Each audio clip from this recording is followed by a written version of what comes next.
Welcome, everybody, to episode 43 of Generation Jihad. I'm Tom Jocelyn, and I'm here with Bill Roggio once again. Bill. Hello, everyone.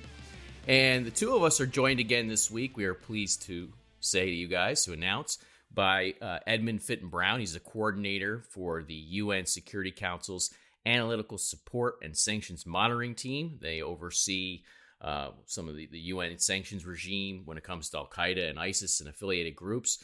And Edmund Fitton-Brown, his team regularly put out reports on these groups that we are avid consumers of. As you guys know, we write about these reports, we comment on them, and we're always looking to see what the UN has detected out there because, you're dealing with groups that are clandestine that oftentimes try and hide the details of their operations. And so there's always interesting little nuggets in these reports that are put out by by Edmund and his team. Edmund, welcome to the show. Thanks very much, Tom. Bill, great to see you both again. Thanks for coming back on, Edmund. We really appreciate it. So I guess we did a previous podcast with you, Edmund, and I think we're just gonna jump right into it. If that's all right with you, instead of doing a long sort of thing. We talked about your biography on the last episode that you came on, and let's just get right into the nerdy details, which is what we do here.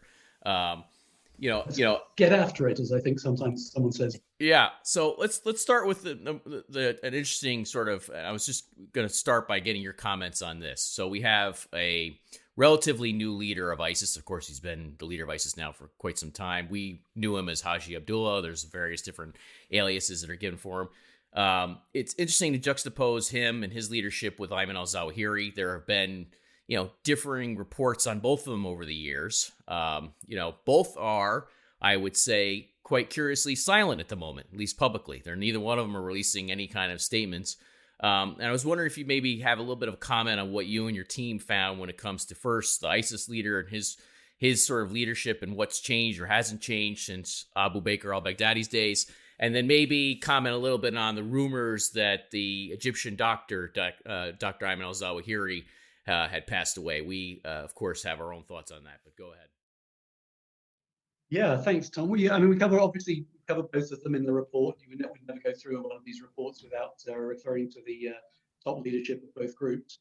In the case of, I'll call him Amr al-Mawla. That's the name that we usually use. But as you say, Haji Abdullah is another name people are using, and he's been in the job now for just over a year. And I think there's a pretty strong sense of continuity from his predecessor, from Bakr al-Baghdadi. And of course, that's not a surprise in a way, because he was already Baghdadi's sort of de facto before Baghdadi was killed. So we anticipated that there wouldn't be a significant strategic change, and that the group would really just continue to respond to the external pressures that it faces. I think it's difficult, to some degree, ISIL is still in the sort of survival mode, having been militarily recently and facing a lot of counter-terrorism pressure. You made the point about him being silent. Of course, Baghdadi also went through periods when he was quiet as well. Sure. But it is interesting to have a situation where al-Mawla has now been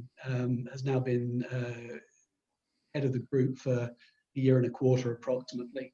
As far as no public statements, right? He hasn't come out and had a sort of big ta-da, here I am. He hasn't done that.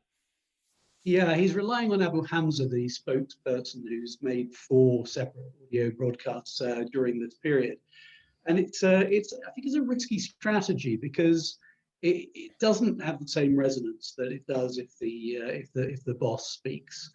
And certainly the last time that Abu Hamza spoke in October, it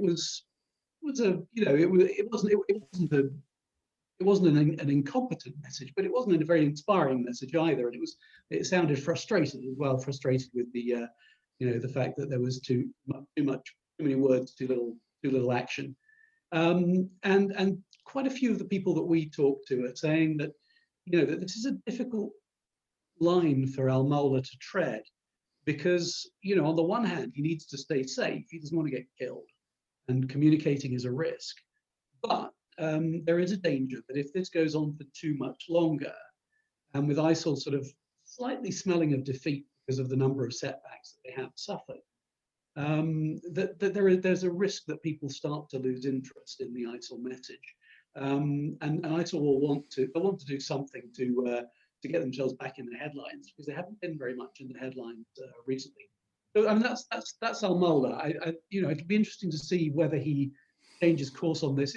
You remember that very interesting declassification of some of the interrogation records with Al-Mawla when he was in U.S. detention some years ago, and that gave us a little bit of an insight into his personality as somebody who's quite keen on his own interests. Maybe safety being the most important thing for him. I don't know. It's hard to say, but this is going to be a difficult calculation for him to make. But sooner or later, he's going to have to figure out what is his long-term on this. And then you mentioned Zawahiri. Actually, can I give you a follow-up question on Mala before we move on to Zawahiri? Here's a quick follow-up. And there's a distinction we always make too. Just because he's silent publicly doesn't mean he's silent privately. There's obviously one of the things in dealing with these organizations is there's a large clandestine component, and we oftentimes don't see what their internal communications are. We don't know, how frequently senior leadership is communicating amongst themselves or with the so-called affiliates or provinces in the case of ISIS. I was just curious if you had any sort of insight into that, because you do see some, as the report indicates you guys released, there is strategic continuity there, which does suggest that there is some level of ongoing management going from, sort of the ISIS senior leadership, on down. Oh, absolutely. I mean, it's a very good point. I think, yes, on the one hand, you have sort of visible communications, things that are released to the public domain, audios or videos, as most recently with Baghdadi, of course, and Abu Hamza with his audios. That's sort of visible stuff, and it reaches the wider membership. That's going to reach the kind of guys who were doing the pledges of allegiance when Amr al-Mawla first took over. Those people, they don't know who he is. They don't even know that he's Amr al-Mawla. But what they're getting the communication that this is the new boss and this is his nom de guerre, and then they give the pledge of allegiance. And that's a big part of the sort of the pageantry and the propaganda. And ISIL has always regarded propaganda as a core function. It's an interesting one, that when they were folding down some of their non-core functions just to survive the military onslaught, one of the ones that they never contemplated closing down was their propaganda capability. They know that that's life and death for them. Whereas they closed down their external operations capability as being a luxury that they couldn't afford at that time. So that's an interesting point about the propaganda, and that's the issue. The communication may well be happening on a more secret level, and to people who are in positions of authority and delegated authority within the group. That's not what we see publicly, and that's that risk of the loss of interest, the risk that ISIL starts to feel like yesterday's news. That's much more on the surface. When you refer to the privileged communications, we understand that Al-Mawla is very definitely in charge. He is running the organization, and it's an organization with a fairly strong hierarchy, and he's the boss. Now, one of the things we draw attention to in the report is the importance in all of this of the General Directorate of Provinces. And the General Directorate of Provinces is a kind of a key linking up function with the global network. And of course, at the top level, that will plug directly into Al-Mawla himself and to the other top of ISIL. And then the question arises, how effective are these sensitive communications? I have a sense with that they are partially effective, but that it varies according to the pressure that they're under. And this is why I think any sort of notion of taking a foot off the gas on ISIL is it would be such a mistake, because ISIL is struggling, but I think it's struggling because it's under so much pressure. If you draw the conclusion that ISIL is, sort of losing its way and is no longer the threat that it used to be, and you then sort of release that pressure, there's an obvious risk that goes with that. So when we look at the sort of communications that go back and forth between Somalia and DRC, Somalia and Mozambique in the one case, or between Lake Chad Basin and the Sahel in the case of West Africa, sort of regional network, then that will depend so much on what the circumstances are that they're having to deal with. And we see some areas where those communications seem to be working very well and to be frequent and very effective. And then we see other cases where maybe they're only partial. I mean, it's an interesting case in South Asia where you have a regional nexus between Afghanistan and South Asia, all the way, certainly as far as Bangladesh, possibly beyond. But the question is, how effective is that? How well does it actually work? And I think that in some cases this is a structure that's still being fleshed out, and it's more functional in some regions than it is in others. That makes sense. And what you just described is, and this is part of what we've debated or discussed in the counterterrorism community for so long, is that that's very similar to the way Al Qaeda was originally structured and remains structured to this day. Obviously, there's been an evolution, there's been change, there are disruptions in communications, there are all sorts of problems and setbacks. But that sort of regional hierarchy that with this, across the different Al Qaeda branches and with the Al Qaeda senior leadership, it's something that, quite frankly, a lot of people got wrong back in the days when it came to Al Qaeda. And that's why I asked you about ISIS, because we don't want to make the same mistaken assumptions about ISIS that were made about Al Qaeda, where there was, this assumption for a long time was that basically Osama bin Laden, for example, was out of the game. Lo and behold, we get the files recovered in Abbottabad, and it's exactly the opposite. He's very much in the game, very much, managing. And some sources we even describe it as micromanaging across this global network. So that's why I asked about the ISIS stuff. And when it comes to Haji Abdullah or Amala, whatever nom de guerre we want to use for him, I think that just because we haven't heard from him publicly, I don't want people to assume that means he's out of the game or not doing anything privately or behind the scenes, he and his staff. And I think what you said, it makes a lot of sense along those lines.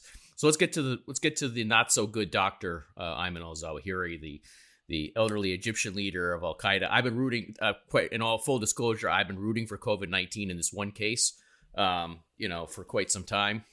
People know that.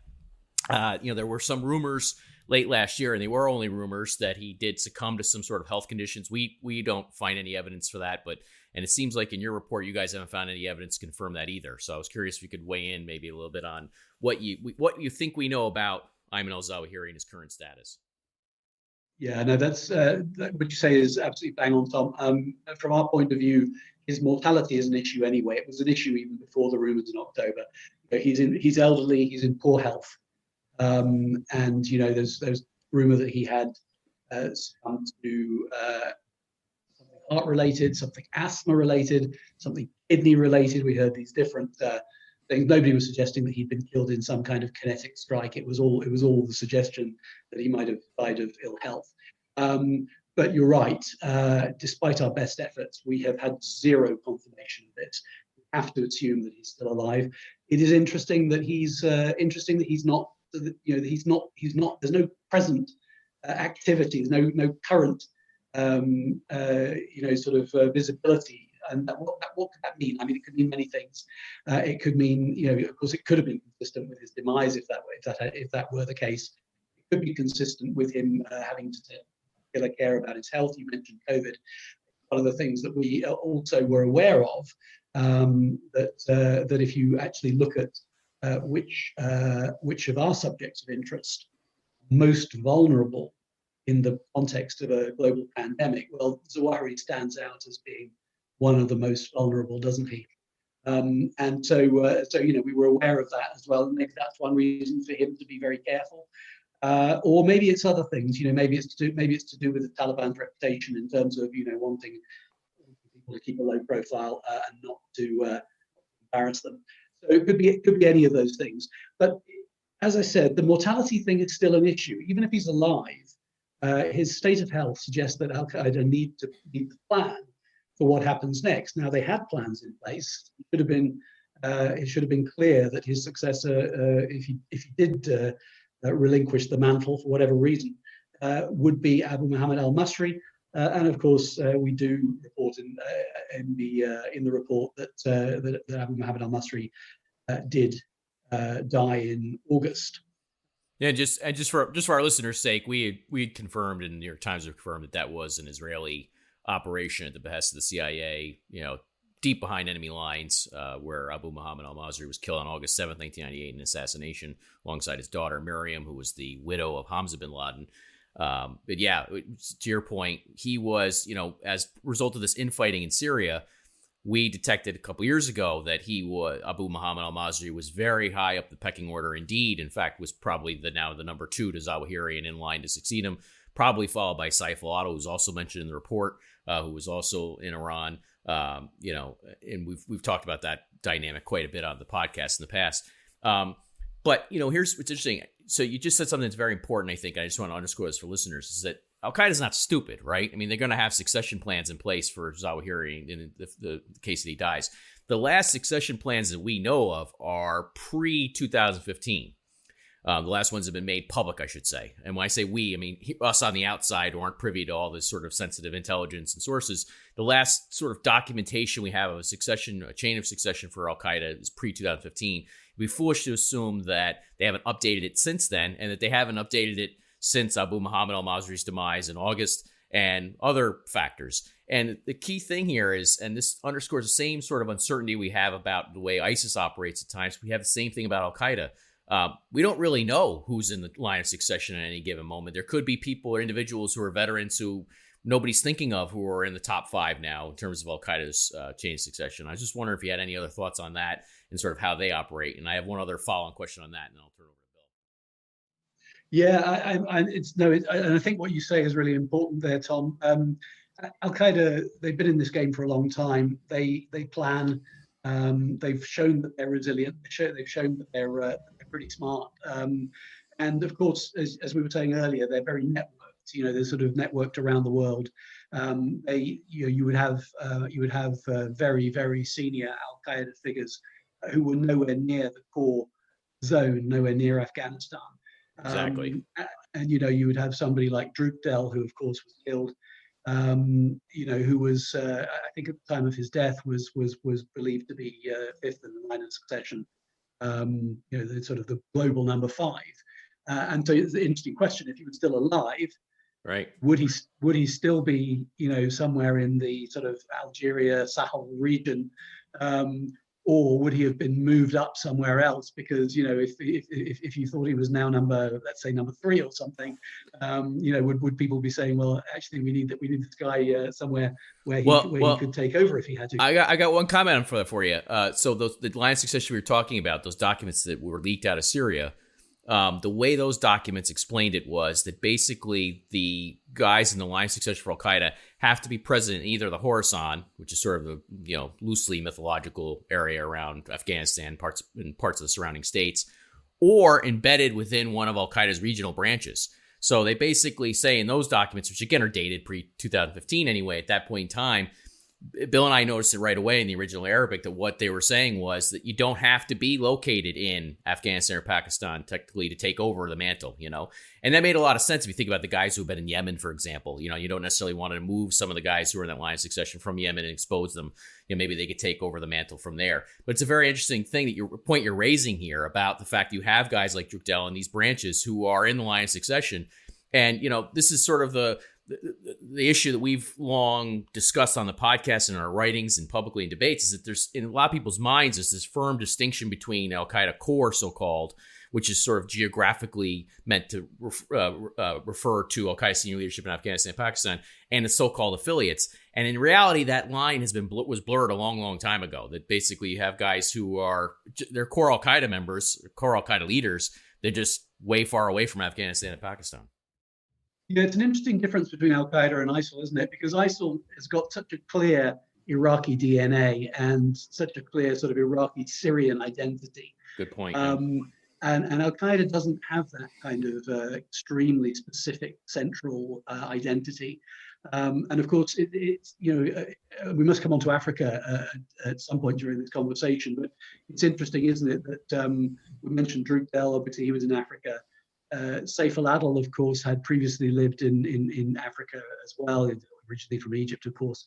Osama bin Laden spent time in Sudan. You've got one of the most successful Al-Qaeda franchises, Al-Shabaab, active in Somalia and in the surrounding area. You've got another of the most successful and evolutionary Al-Qaeda franchises, JNIM, active in the Sahel, and it does beg a really interesting question about whether one might see the actual Al Qaeda top leadership in Africa at some point. But yeah, as far as we can tell, coming back to your earlier point, Saif al-Adil most likely is the guy who is sort of warming up just off the bench in case a substitution is needed, and of course then the interesting question about, well, what happens to Saif al-Adil if he does become the leader? Does he try to go to Afghanistan? Does he go somewhere else? And then I think also we mustn't forget that there was that clear attempt to build up Hamza bin Laden before he died as a future, sort of a charismatic face of the organization, quite possibly as a future leader, although there's no suggestion that he was already in that pole position. But, he was, nevertheless, it looked as if Hamza bin Laden was being prepared to be a key Al-Qaeda figure of the future. We simply don't know if there might be other people who are below the sort of, because we're all very used to this older generation, the Abu Muhammads, the Saif al-Adils, the Ishis and Rimis and whatnot.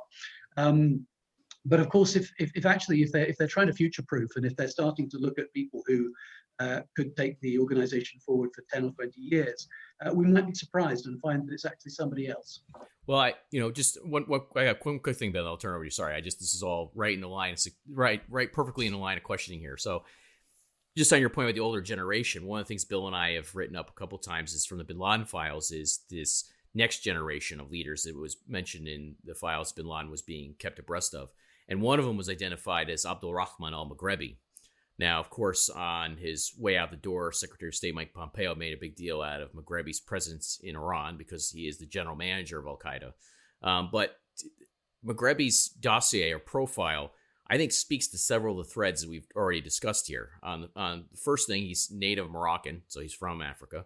He has roots there. The second thing is he's the son-in-law of Zawahiri, so he's got those familial ties. He's been the general manager of Al-Qaeda now for some years. You can find public reporting identifying him as such going back. And part of that job description, according to the State Department, is that he was in charge of basically as a traffic cop and overseeing communications across the so-called Al-Qaeda affiliates or regional branches. And a guy like that is a guy, we're talking about Al-Qaeda senior leadership. A guy like that is someone who has not come up very often. And people like us know who he is. But when you talk about Al-Qaeda senior leadership and how it operates and what they're doing, he's not the first household name that comes to a lot of people's minds. So everybody's fixated on Zawahiri or Saif al-Adil or these other guys. And yet you have guys like this who are younger, who are part of that next generation of leadership has been groomed by Al-Qaeda.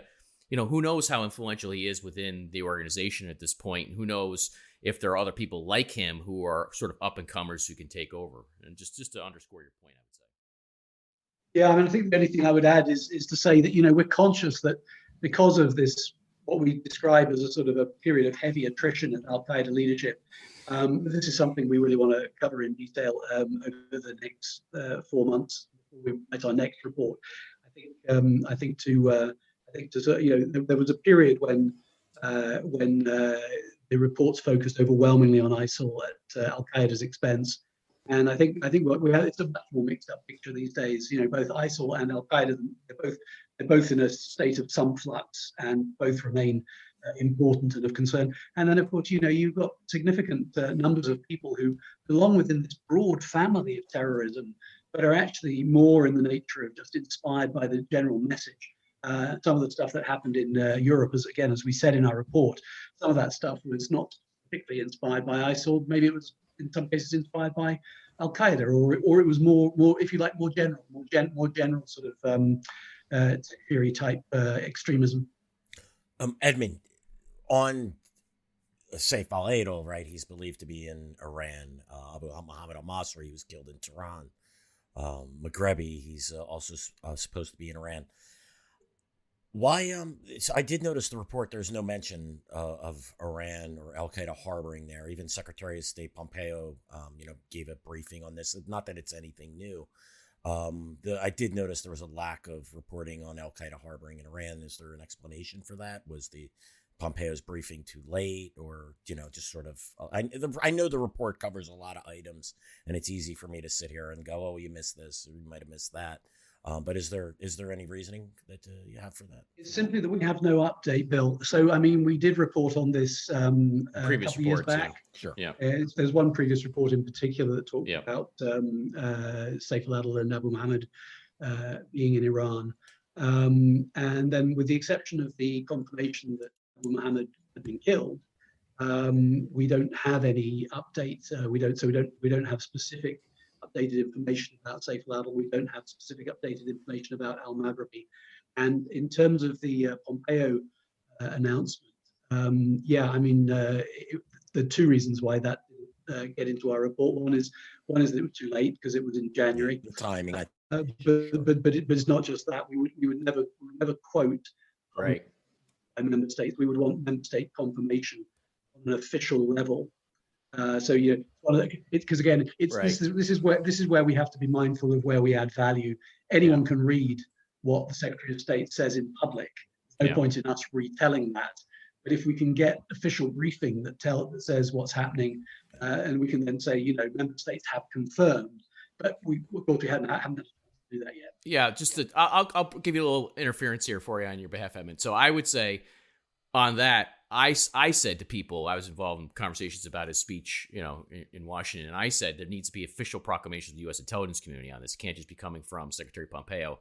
And I'll say this, that you don't have to say it. I'll say it in case anybody's thinking it. Obviously, Pompeo is also a political actor in the United States who has his own sort of agenda, and you're not going to want to get entangled in that.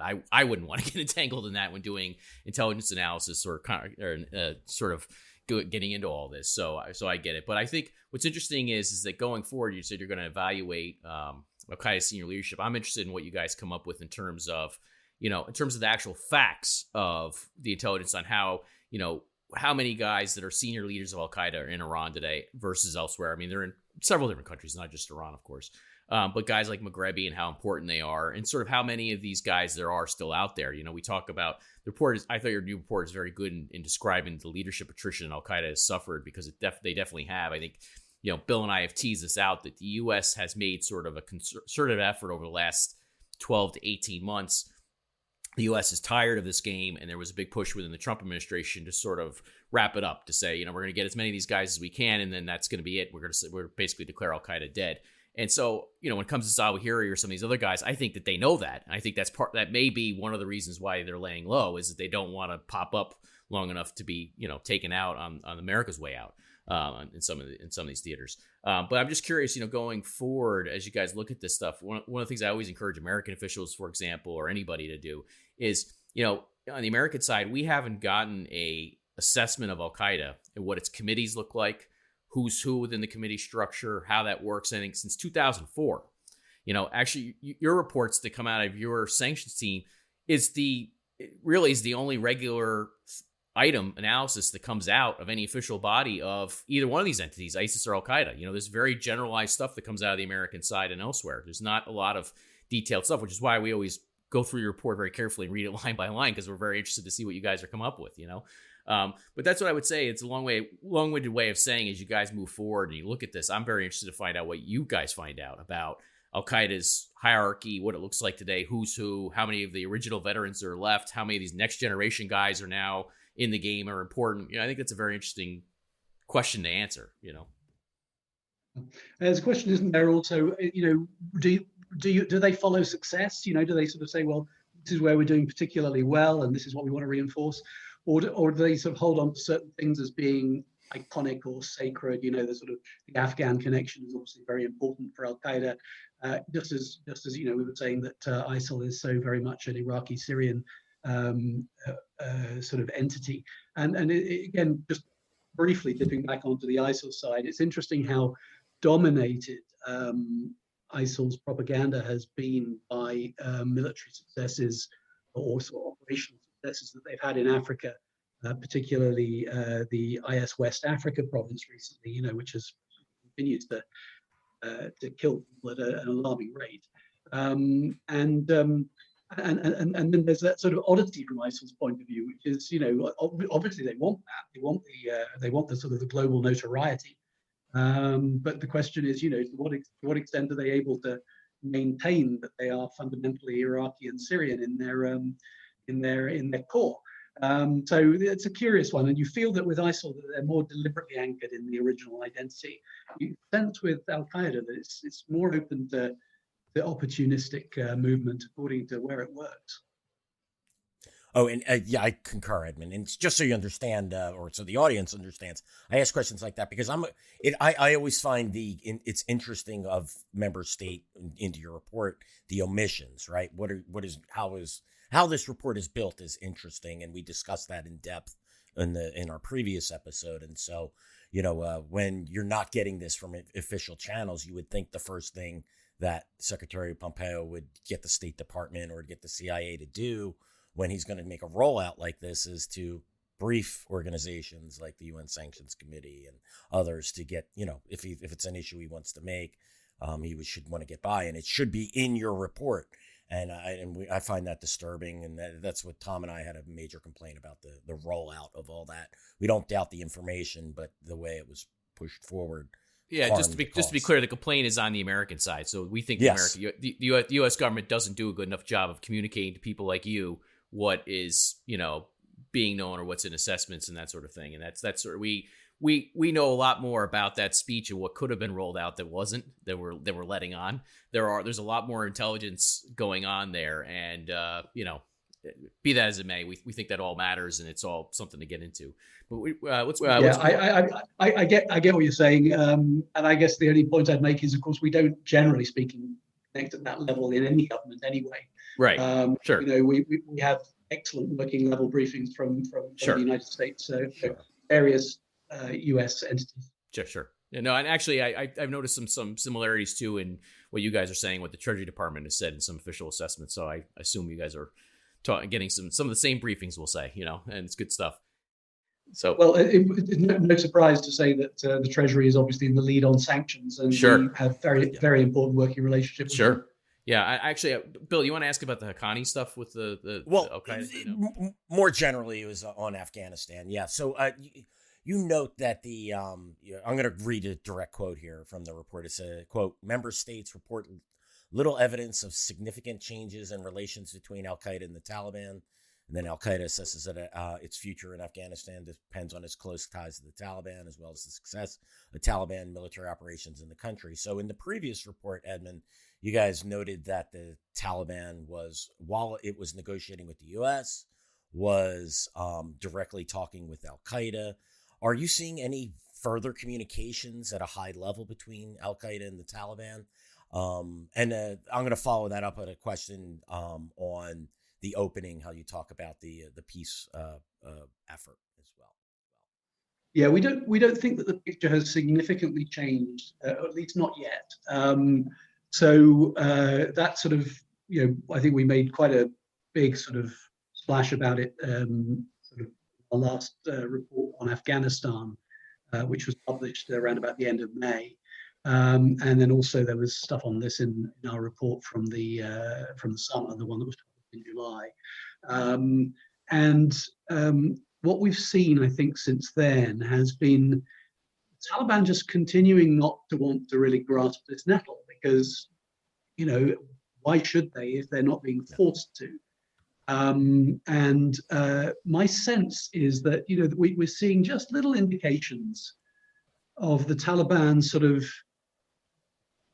taking an inventory of the kind of issues they're going to have to deal with if things move forward. I don't think there's I think we have to acknowledge a very complex figure, and it's part of the complexity, of course, is the complexity of the Taliban organization itself.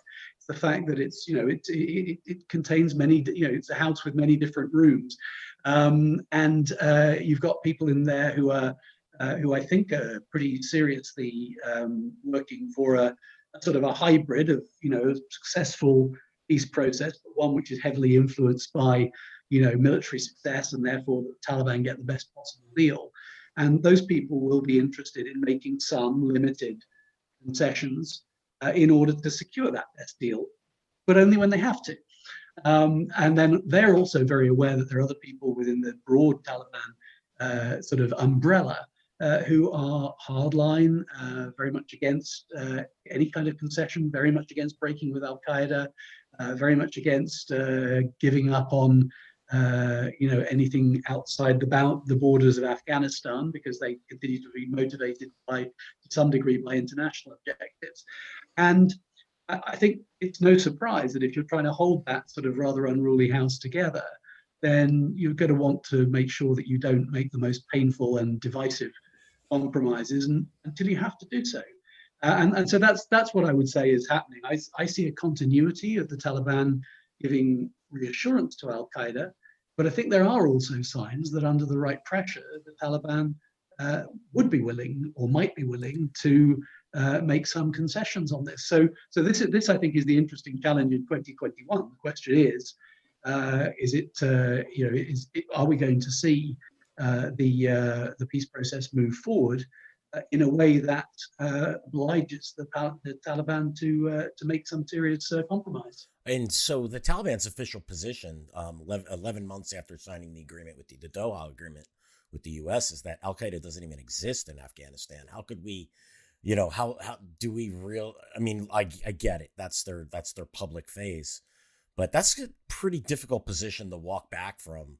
Are they going to all of a sudden admit, oh, okay, well, maybe there is Al Qaeda here now, and then we're going to go after them? But that being said, what type of pressure do you think that it would take for the Taliban to actually renounce Al Qaeda, go after Al Qaeda, rid the country of Al Qaeda? I mean, I should say I'm not deep in the. Sure, I understand that. Yes, I mean, I take an interest in the peace process, obviously, and I talk to people who are involved in it. But in the end, the sort of the deep magic of peacemaking is a heck of it. I mean, I've been involved in that in previous career, but I'm sort of seeing it as a spectator at the moment, really. And whether it's possible for people to arrange for things, for the Taliban to do things that they don't publicly acknowledge, but which are verifiable. That's possible too. I mean, peace processes move forward in various different ways, and I think there is some scope there, even with this absurd denial that the Taliban keeps making. There's no Al Qaeda here. There's no foreign fighters. We don't need foreign fighters. We don't need foreigners at all. Right. All of this is nonsense, and of course we call them on this, and you do as well. And it's important to call them on this because they have to be reminded that if they put out false statements, it undermines people's confidence in their reliability as negotiating partners or as partners for peace. So, I mean, the Taliban, to some degree, I think, needs to grow up if it wants to be involved in a successful peace process. But changing tack on these things or saying that there are unauthorized foreigners that have come to there are all sorts of ways they could do that without actually saying, yes, of course, we were lying all along. So I don't regard that as an impossible position to come back from. In terms of the pressure, I think it has to be about just being very clear with the Taliban that when they say things that are not true, that the international community will not accept them, and we'll call them out. I mean, I just go back to, and I don't want to make this a debate about the Taliban and the peace process, but I just happen to believe that the Taliban aren't sincere about it, and that's why we're going down this road. But and I'll leave it. Tom, do you have any other questions with the? A couple of things on that. I mean, well, actually, it's interesting. One of the observations in the report that confirms one of the things you guys confirmed that we were looking into too, and I think Bill, you may even report on this, is that the head of the original head of Al Qaeda in the Indian subcontinent, Asim Omar, was killed in September 2019 in a Taliban stronghold in Helmand, and one of the prisoners that the Taliban got out basically from Afghan custody was Asim Omar's wife. So on the one hand, the Taliban is claiming, Al Qaeda isn't here. On the other hand, they're negotiating for freedom for the wives of senior Al Qaeda leaders who were killed or captured in Afghanistan. And I believe she's Pakistani as well, right? I think that's right. But the point is that there's all sorts of examples like this in your reporting, our reporting, basic facts of what's going on. Which calls into question again, as Bill said. If you listen to us, we're jaded about all this. We think the whole thing is, basically, we don't think it's going anywhere. We don't think the Taliban's going to live up to any of this at any point in time. But yes, I'm sort of curious on that.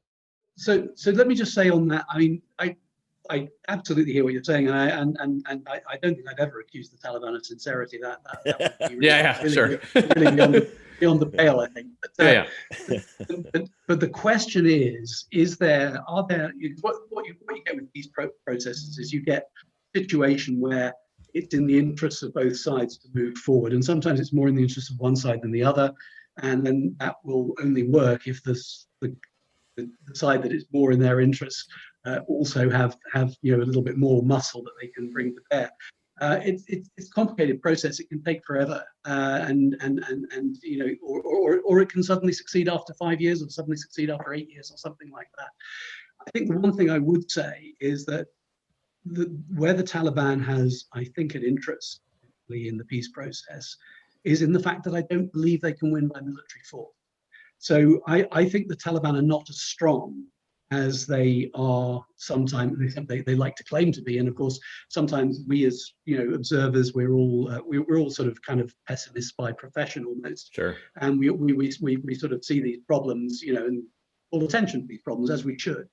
The Taliban is very, very good at contesting space, but if the Taliban were in a situation, they claim, oh, hey, we could just take this country over in 3 months if we really tried. I don't believe that. I believe that I believe the Taliban can contest a lot of space, but I believe that as soon as they try to impose control on the whole of Afghanistan, I don't think they can do that. And therefore, I think there are people within the Taliban who would like some kind of negotiated move back into power. I would add this one caveat or one provision to that, because I agree with a lot of that. But I would say this: they can't take over the country as long as the U.S. and NATO forces are there. And the problem is that the February 29th Doha deal said the U.S. is out, which means NATO forces are likely out by May 2021. And so the pressure then, what you realize the American side did is you're talking about trying to pressure the Taliban into making concessions, into living up to their counterterrorism assurances and this and that. We've been very critical of the American side, the American negotiating strategy, if we can call it a strategy, because all the pressure you're talking about putting on them, the American side's already negotiated away.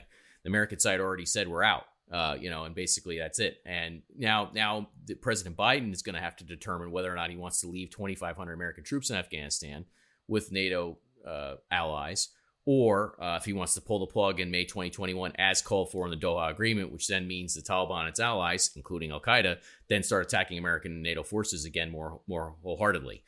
So it leaves them in a very bad situation, I would say, for policymakers in Afghanistan, which is part of the reason why Bill and I have been critical about this, is that if you are going to commit to the process, as you're saying, and trying to get the Taliban to make concessions, the American side, the way they played their hand, so to speak, didn't make any sense for doing that, and that's sort of how we come at it, And one of the things in your guys' reporting in the UN monitoring team reports that we find interesting, by the way, all of our sources agree with too, which is a very interesting thing. We pointed to your report on this a couple months ago, and it's fascinating, which is that the Haqqanis, which are an integral part of the Taliban, have been discussing with senior Al Qaeda leadership standing up a new army or a new fighting force in Afghanistan. Some of our sources have referred to that as basically that's intended to be the first army of the new Islamic Emirate, the newly resurrected Islamic Emirate in parts of Afghanistan, which is interesting.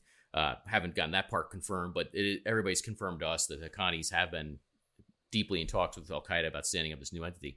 Just curious if you had any more on the Haqqanis and all this, and sort of that's the big thorny issue. One of the biggest thorny issues in all of this, in dealing with the Taliban, is that the Haqqanis, incubated Al Qaeda. They're deeply closely allied with Al Qaeda to this day, and part of the reason Bill and I don't see this coming to work is we don't see Siraj Haqqani, who's the warlord of the Taliban. We don't see him breaking with Al Qaeda anytime soon. Yeah, I mean, nothing very much new to add to that. As you know, we covered it a lot in our previous two reports, including the 1988 report. And I would highly recommend readers go back to those, because those reports, we put a lot. That reporting is solid. We know it's solid, and you guys were the first to really bring attention to that. And we had a lot of people come to us afterwards and say, "Yeah, these guys are right." So, the only things I would add, I guess, from the sort of the very latest report is really just the confirmation that that Haqqanis remain in the lead with Al Qaeda. That that relationship is still solid, and also, of course, the reminder that Haqqanis have the latitude to play, to do things which the Taliban wishes to remain deniable. And so, you have this complex relationship where the Taliban is a military opponent of ISIL Khorasan, and yet we have seen evidence of between the Haqqani network and ISIL Khorasan. I got two other quick questions. You got anything else, Bill? Yeah, I got one quick question on the movement of the Taliban in Pakistan. You note the reunification. This is kind of a geeky thing, but this is one of my two, so we're good. So we're okay, go good. This, so take that down to one. Then then I could get Mozambique in because I really want to squeeze that in real quick. So I noted, Jamaat al-Ahrar and the Massoud group in South Waziristan and others had the movement of Taliban in Pakistan issued a statement proclaiming that the Taliban has been completely reunified. Yet, I want to say it was about 3 or 4 years earlier, maybe 5 at this point. I remember the same exact reporting, same statements from the movement of the Taliban in Pakistan. I don't know if you recall that, Edmund, but did something happen in the interim where the group broke apart, or is this just because of Noor Wali Massoud took over and they reaffirmed allegiance? Do you know why that could be? I think essentially there was a splintering, sort of rivalry, fragmentation. How fully realized that was, or indeed how fully realized the sort of the re-knitting together is. I think these are still things that we're studying, work in progress, but certainly we've been given to understand that there has been a significant move towards reconciling those past rivalries, and that may also have played through into the group becoming more effective, more operationally active. So I think something that we thought was worth reporting, but I would consider it something we still want to learn more about. Yeah, and I noticed you said several hundred cross-border attacks. I'm assuming that's in Afghanistan, correct? And you said somewhere upwards of 6,000 TTP fighters as well. Is that correct?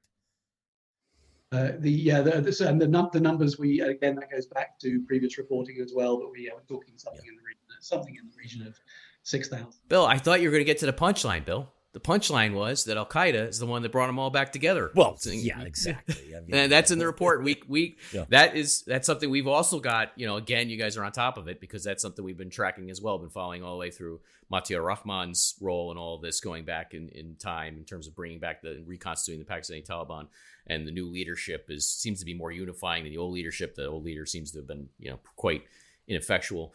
But I've got, one of the things I think, one of the reasons we like talking to you, Edmund, is that, and again, we're here with Edmund Fitton-Brown from the UN Security Council monitoring team. He covers sanctions regime basically for the UN when it comes to ISIS and Al Qaeda, and they issue these regular reports, and he's been gracious with his time again for us on the podcast and talking about this stuff. And one of the reasons why we love having him on is because he's a savvy consumer of the intelligence reporting and the analysis that comes on about these groups, and he knows, and he'll explain to you as we do, that when it comes to intelligence, a lot of times you're dealing with uncertainty, you're dealing with vagaries. It's the nature of the game. And when it comes to clandestine organizations like that we're dealing with here, it's very much the nature of the game. There's a lot of inside baseball that's tough to get a handle on. And so let me ask you, with all that preface in mind, let me ask you about one thing in the report that is the one area of uncertainty in all this. And we know it got some attention on CNN and elsewhere, rightfully so. But I was just want to pick your brain a little bit on this. We saw this too. There was reporting that Khalid Batarfi, who's head of Al Qaeda in the Arabian Peninsula, by the way, a guy that I've speculated could be in the line of succession someday for Al Qaeda too, given his profile going back in time. But there's some reporting that he was in fact captured last year. We're still uncertain about this, and I just was give you opportunity to sort of weigh in on this part of the reporting and what you guys know about it or don't know about it or how you're investigating it. Yeah, very fair question, Tom. And as you say, this is something that was being talked about late last year, and then we were satisfied that we had briefing that was worth reporting to confirm that he had been arrested. And as you know, there were other disruptions taking place as well, including a very significant killing in that same operation.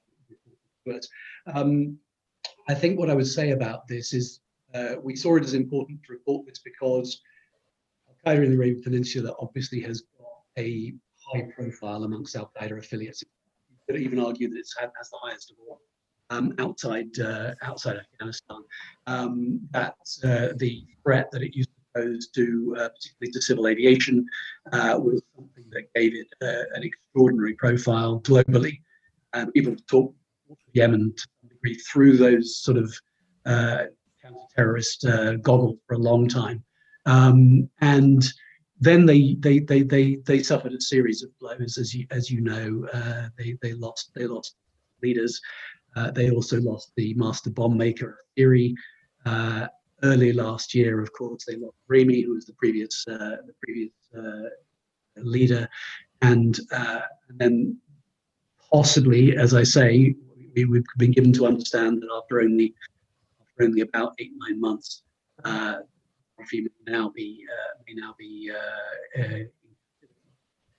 so it seemed important to say, because bear in mind also Al Qaeda, and I think this is one for the future as well. Al Qaeda and ISIL are at loggerheads, violent loggerheads in many places.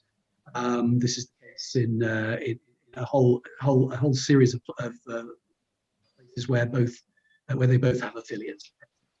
And it's even true in the Sahel now, where that understanding that briefly existed between JNIM and ISGS broke down. And it's interesting to see whether they are actually undermining each other, making each other less effective. And it's particularly striking in Yemen, where they've been in violent conflict now for years. And they're also both, of course, caught up in some degree in the Yemeni civil war.